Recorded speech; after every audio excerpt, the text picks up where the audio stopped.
भैया जी, खिड़की का शीशा हो, गाड़ी का विंडशील्ड या मोबाइल स्क्रीन, हर जगह कांच का इस्तेमाल होता है। लेकिन क्या आपने कभी सोचा है कि ये कांच आखिर बनता कैसे है? कई लोगों के मन में ये सवाल आता है, क्या ये पानी से बनता है? क्या सच में पानी को सख्त करके कांच बनाया जाता है? तो आपको बता दूं, बिल्कुल नहीं। कांच पानी से नहीं बल्कि रेत से बनाया जाता है। हाँ, लेकिन कोई साधारण रेत नहीं, एक खास किस्म की रेत। फैक्ट्री में कई चरणों के बाद रेत से कांच को तैयार किया जाता है और इसकी पूरी प्रोसेस बहुत ही इंटरेस्टिंग होती है। तो चलिए आज आपको पूरा प्रोसेस दिखाते हैं। आपने कई फिल्मों में भी कांच टूटते हुए देखा होगा, लेकिन फिल्मों की शूटिंग में जो कांच तोड़ा जाता है वो असली कांच नहीं होता। असल में उसे शुगर ग्लास कहते हैं। ऐसा ग्लास जो दिखने में बिल्कुल असली जैसा लगता है, लेकिन अगर आप उसे हाथ से तोड़े भी तो आपका हाथ नहीं कटेगा और अगर आप उसे खाते हैं तो वो मीठा लगेगा। आज हम इसका भी पूरा प्रोसेस देखेंगे। तो चलिए शुरू करते हैं आज का वीडियो। दुनिया में लगभग हर जगह रेत मिलती है, लेकिन हर रेत से कांच नहीं बनाया जा सकता।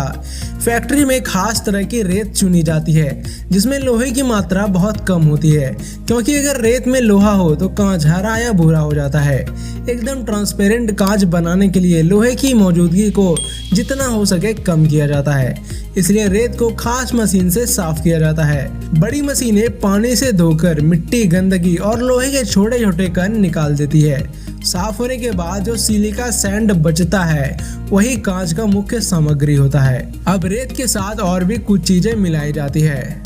रेत को पिघलाने के लिए करीब 1700 डिग्री सेल्सियस तापमान चाहिए होता है।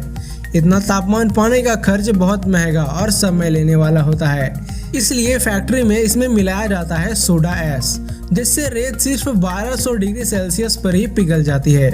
सारी सामग्री को ऑटोमेटिक मशीन से नापा तौला और बराबर मात्रा में मिलाया जाता है। फिर ये मिश्रण जाता है भट्टी में, एक बहुत ही बड़ी भट्टी जिसमें तापमान लगभग 1500 से 1600 डिग्री सेल्सियस होता है। इसमें रेत धीरे धीरे पिघलकर गाढ़े लावा के रूप में बदल जाती है। यह पूरा पिघलने का प्रोसेस करीब 24 घंटे चलता है। भट्टी खास पत्थरों से बनी होती है जो इतने तापमान पर भी नहीं पिघलती। और सबसे खास बात, यह भट्टी कभी बंद नहीं की जाती, क्योंकि एक बार बंद करने के बाद भट्टी को दोबारा उसी तापमान पर ले जाने के लिए बहुत समय देना पड़ता है। इसमें ईंधन, पैसे और समय तीनों की बर्बादी होती है। अब बारी आती है कांच को आकार देने की। इसके लिए अलग अलग तकनीक का सहारा लिया जाता है। खिड़की का शीशा बनाने के लिए पिघला हुआ कांच टीन के सतह पर डाल दिया जाता है। कांच टीन के ऊपर तैरता है और फैलकर एकदम समतल हो जाता है और इसे धीरे धीरे ठंडा किया जाता है। कुछ देर बाद ठंडा होकर कांच तैयार हो जाता है। फिर इसके बाद पॉलिशिंग सेक्शन में भेज दिया जाता है और इस तरह बनता है बिल्कुल चिकना और पारदर्शी शीशा। वहीं बोतलें, गिलास और बल्ब जैसी चीजें बनाने के लिए मोल्डिंग तकनीक का इस्तेमाल होता है। पिघले कांच के छोटे छोटे गोले बनाकर धातु के सांचे में डाले जाते हैं। फिर अंदर से तेज हवा फूंकी जाती है जिससे वे फूलकर सांचे का आकार ले लेता है। इस तरह तैयार होती है बोतल, बल्ब और कई तरह के बर्तन। कांच बन जाने के बाद एक और अहम कदम होता है ठंडा करने का, यानी कूलिंग प्रोसेस। अगर कांच को अचानक ठंडा किया जाए तो वो फट सकता है या चूर चूर हो सकता है, इसलिए उसे धीरे धीरे ठंडा किया जाता है, जिसे कहते हैं एनायलिंग प्रोसेस। इसके लिए इसे अलग चैम्बर में रखा जाता है जहां एक खास तापमान पर इसको धीरे धीरे ठंडा किया जाता है, जिससे इसके अंदर का तनाव निकल जाता है और कांच मजबूत हो जाता है। अब गाड़ियों के कांच की बात करें तो वे और भी खास होते हैं, क्योंकि जरा सी टक्कर में वो चूरा बन जाते हैं पर किसी को चोट नहीं लगती। ऐसे ग्लास को कहते हैं टेम्पर्ड ग्लास। इसमें कांच को 620 डिग्री सेल्सियस तापमान पर गर्म करते हैं। इसके बाद इसे उच्च दबाव वाले हवा का प्रयोग करके अचानक ठंडा किया जाता है, जिससे बाहरी हिस्सा जल्दी सख्त हो जाता है और अंदर दबाव बनता है।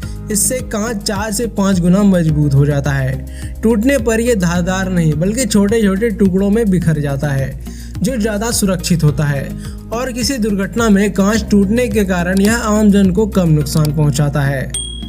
बड़ी गाड़ियों में इस्तेमाल होता है लेमिनेटेड ग्लास। इसमें 2 या ज़्यादा कांच की परतों के बीच एक प्लास्टिक की परत होती है जिससे हादसे में टूटने पर भी कांच बिखरता नहीं है बल्कि वहीं चिपका रहता है। अब हम बात करते हैं शुगर ग्लास की, जिसका इस्तेमाल फिल्मों की शूटिंग में होता है। इसका तरीका बिल्कुल खाना बनाने जैसा है। इसमें लगता है चीनी, पानी और थोड़ा सा सिरका। फिर इन सबको मिलाकर गर्म किया जाता है जब तक चीनी पिघलकर गाढ़ा सिरप न बन जाए।